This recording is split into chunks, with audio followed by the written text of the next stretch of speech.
సదాశివసమారంభాం వ్యాసశంకరమధ్యమాం అస్మదాచార్యపర్యంతాం వందే గురు పరంపరాం.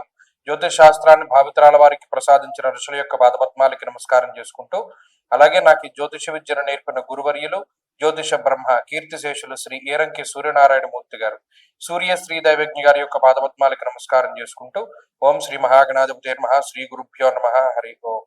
వీక్షకులందరికీ నమస్కారం.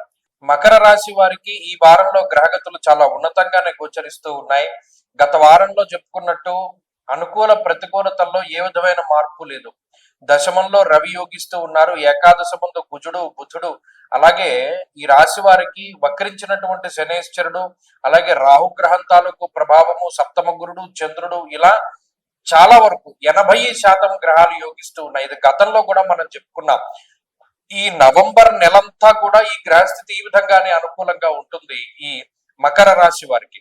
కాబట్టి వార ఫలితాల్లో కూడా అదే రిప్లికేషన్ గా కనబడుతూ ఉంటుంది. ఈ వారంలో ప్రత్యేకించి గ్రహస్థితుల్లో చంద్రుడు ప్రభావితం చేయబోతూ ఉన్నారు. సోమ, మంగళ, బుధ, గురువారాల్లో ఉండేటువంటి గ్రహగతులు చాలా బాగుంటాయి. చెప్పదగినటువంటి విషయం ఏంటి అంటే, వారం ప్రారంభం నుండి మధ్య వరకు, అంటే గురువారం వరకు ఉండేటువంటి రోజులను ఎక్కువగా ప్రిఫరెన్స్ ఇవ్వండి. వారం చివరకు వచ్చేసరికి చంద్రుడు వ్యతిరేకం అయిపోతారు, మానసిక అలజడి ఉంటుంది, అజీర్ణమయ సంతాప అన్నారు. అక్కడ కొన్ని ఆరోగ్యపరమైనటువంటి మానసికమైనటువంటి కొన్ని ఇబ్బందులు చెప్పారు.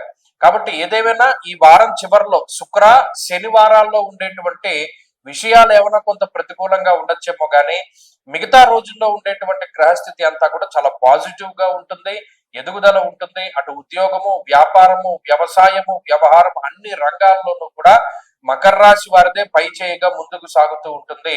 ఆర్థిక పరిస్థితులు, ఉద్యోగ పరిస్థితులు బాగుంటాయి. కీలకమైనటువంటి పదవీ ప్రాప్తి అనేటువంటిది ఖచ్చితంగా ఉంటుంది.